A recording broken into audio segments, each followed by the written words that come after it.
Bonjour les amis, j'espère que vous allez bien. Je suppose que tu as vu la miniature de la vidéo et dans cette vidéo, je voulais qu'on parle un peu du voyage pour le Canada. Bon, Canada, mais un peu l'Europe aussi. Parce que sur la toile, on voit plusieurs personnes. Je vois Philippe Simo d'abord, investi au pays, qui a beaucoup d'abonnés. Donc quand il parle, sa parole compte beaucoup. Mais également, je vois d'autres personnes qui parlent du sujet du Canada, où certaines personnes disent que c'est mieux de voyager, d'aller à l'extérieur, c'est propice pour toi-même, pour ta famille, tout le reste. Il y a d'autres personnes qui disent également, comme Philippe Simo, que non, l'Afrique c'est bien, il faut rester en Afrique, tout le reste. L'Afrique est rentable, on gagne beaucoup d'argent en Afrique, tout le reste. Et moi, dans cette vidéo, je voudrais qu'on essaie d'analyser la chose. Est-ce que c'est mieux de voyager, d'y aller à l'étranger que de n'y pas y aller? Est-ce que pour quelqu'un qui vit en Afrique actuellement, est-ce que c'est mieux pour lui de rester en Afrique ou bien d'aller à l'étranger, principalement Europe ou Canada? Ou est-ce que c'est bien pour une personne qui est en Europe de rentrer en Afrique? Parce qu'il faut le dire clairement, une personne qui vit en Afrique, qui vit en Europe, pardon, et au Canada, est quand même une personne qui a de la possibilité de pouvoir réussir. Voilà.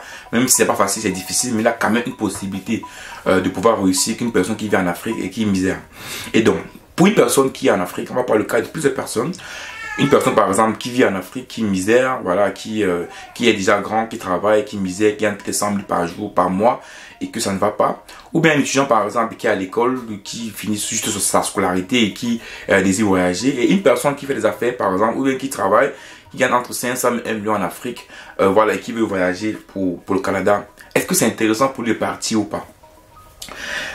Clairement ici, moi j'ai fait une vidéo où j'ai expliqué, moi, à mon avis, clairement, il est beaucoup plus intéressant de quitter l'Afrique pour l'Europe. Mais ça, c'est mon analyse à moi. Ça, c'est ma vision à moi. Donc, je pense que l'Europe, le Canada, c'est beaucoup plus intéressant en termes de stabilité, en termes de... Voilà, en tout cas. Mais, comme toujours, il faut savoir que lorsque je dis ma position à moi, c'est ma position. Parce que, vous savez, avant de voyager, il faut toujours réfléchir sur quel est l'impact que ça sera dans ma vie. Qu'est-ce que ça va porter dans ma vie. Est-ce que ce voyage que je fais à l'extérieur, c'est d'abord pour moi? Moi, par exemple, je vous explique un cas. Moi, j'ai ma grande soeur, par exemple, qui est en Afrique et qui se dit, bon, peut-être c'est intéressant pour elle de voyager. Mais elle se dit, quand tu l'écoutes, tu parles avec elle, tu as l'impression qu'elle, son voyage, en fait, qu'elle le fait à l'extérieur, au Canada ou à l'extérieur, c'est pas pour elle, en fait. Moi, elle me parle toujours, mes enfants vont, mes enfants. Donc, tu as l'impression que pour elle, le voyage qu'elle veut faire à l'extérieur, c'est d'abord pour ses enfants. En fait, c'est pas pour elle-même. Vous voyez que dans sa stratégie, pour elle, elle se dit que peut-être en voyageant avec ses enfants au Canada, peut-être eux, ils auront plus de chance. Ils auront plus de tranquillité. Ils auront, voilà, elle voit sa vie au Cameroun. Elle se dit, bon, moi, je m'en sors, je me bats pas mal, je m'en sors quand même. Mais mes enfants, eux, ils auront une vie davantage plus difficile.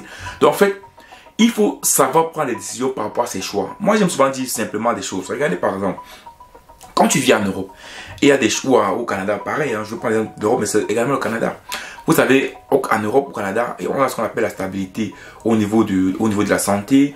On a par exemple la stabilité au niveau peut-être des routes, au niveau peut-être du business. Les lois sont bien établies, les règles sont bien établies, les gens respectent les règles. Ça c'est important, c'est les gens respectent les règles.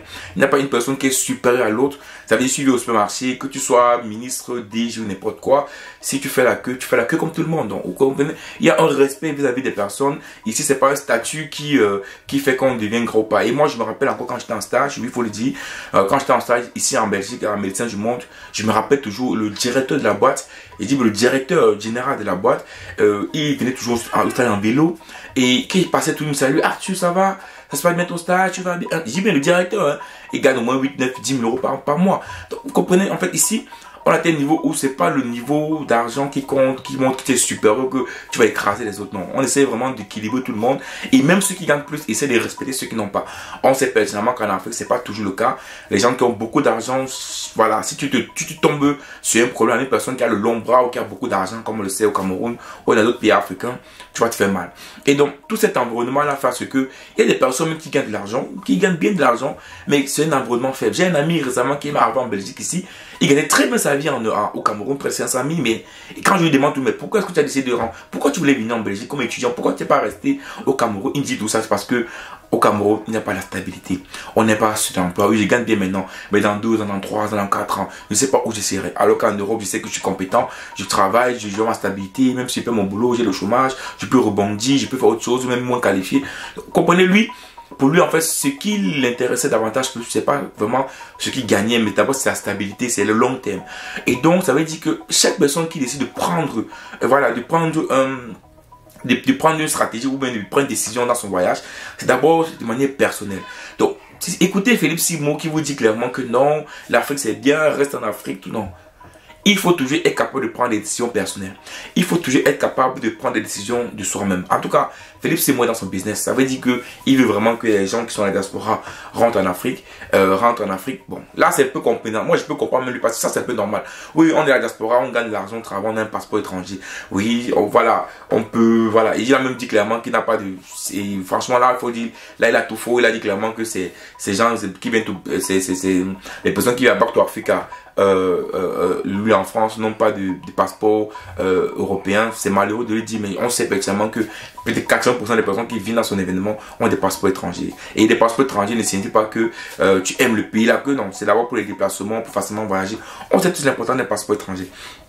Voilà, donc moi je pense que pour ceux qui, oui, rentrent, encore oui, je peux comprendre Philippe, il est un peu normal, il a un peu raison là-dessus.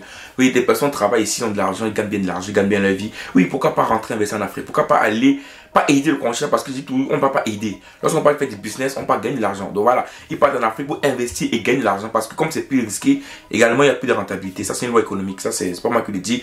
Plus il y a le risque, plus on gagne de l'argent. Mais si également ici, le cas inverse, maintenant dis aux Africains qui sont en Afrique, de dire que ok, moi je vous conseille de rester en Afrique, ne pas voyager. Moi je pense que moi donné, pour ces personnes vivant en Afrique, il faut vous asseoir et réfléchir réellement si c'est bon ou pas. Assurez-vous que réellement, vraiment que vous n'allez pas, est-ce que c'est un vrai choix? Est-ce que vous pensez que le fait que vous gagnez l'argent maintenant, elle est suffisante pour vous pour vivre en Afrique? Est-ce que c'est bon pour vos enfants? Est-ce que... Donc il y a un ensemble de choix à penser, à réfléchir pour voir si exactement vous voulez vivre en Afrique ou pas. Parce que à un moment donné, il faut être clair, si moi on me demande conseil, moi je dirais à toute personne qui vit en Afrique de voyager. Moi Arthur, si on me demande un conseil, je dirais à une personne, tu vis en Afrique, tu misères ou tu gagnes même 500 000 francs le mois, voyage. Tu sens que tu es compétent, même si tu gagnes 600 700 000 francs le mois et que tu es compétent, viens en Europe. Tu vas gagner beaucoup plus. Tu vas avoir beaucoup plus de compétences. Tu vas peut-être gagner beaucoup plus d'argent. Ça va peut-être dur, c'est pas facile. Mais tu vas gagner de l'argent. Après, tu peux rentrer investir en Afrique. Moi, c'est ce que je dirais à une personne. Moi, personnellement. Maintenant, après, ce que moi je dirais à une personne, c'est pas obligatoirement ce que la personne fera. Donc après, il faut toujours réfléchir au contour. Est-ce que c'est important pour moi? Est-ce que c'est nécessaire pour moi? Est-ce que je dois le faire maintenant ou pas maintenant? Donc en fait, chaque personne doit être libre de son choix. Chaque personne doit être libre de son choix. Donc Philippe Simo, lui, faut le dire clairement, dans ses positions, des fois, oui, je comprends. Il est beaucoup écouté, les gens souvent le suivent bêtement. Mais il ne faut jamais suivre les influenceurs et tout ce que parlent de manière bête. Il faut tout prendre de même moi, ce que j'ai dit. Il faut tout prendre du recul, s'asseoir et savoir est-ce que c'est mieux pour moi, est-ce que c'est pas mieux pour moi, est-ce que je dois le faire maintenant ou est-ce que je ne dois pas le faire maintenant, est-ce que je dois accepter ça ou pas accepter ça. Parce que je vous dis bien, suivre uniquement ce que les influenceurs vous disent et croire ça bêtement, c'est pas vrai. D'abord qu'ils vous disent que tous les gens qui viennent à Back to Africa ont les passeports africains, c'est pas vrai. On sait que c'est pas vrai. On le sait tous que c'est pas vrai. Et ces gens-là ont les passeports européens, mais pas pour autant ça veut dire qu'ils aiment l'Europe. Non, c'est parce qu'ils veulent voyager facilement. C'est tout, on le sait. Donc, mais il faut pas, à un moment donné, qu'on dise tout n'importe quoi parce qu'on veut, voilà, on va avoir raison, on veut faire croire aux gens qu'on connaît tout. Non. Les amis, quand vous voulez prendre une décision dans votre vie, réfléchissez à vos décisions. Mais moi, je vous dis vraiment, moi, je pense que pour une personne qui est en Afrique, ça c'est ma position à moi. Pour moi, et qu'il y a une opportunité, mais s'il y a une opportunité de venir en Europe ou au Canada, et vraiment légalement, bien, par avion et tout le reste, n'hésitez pas. En tout cas, à mon avis, c'est ça. Moi, après, je vous dis, faites comme vous voulez. Pour moi, c'est n'hésitez pas. Vous avez le mindset qu'il faut. Venez, battez-vous. Vous allez vous battre réussir. Après, même si vous voulez 10 ans pour rentrer en Afrique avec bien d'argent, que vous avez bien économisé, vous pouvez facilement investir dans un bon truc.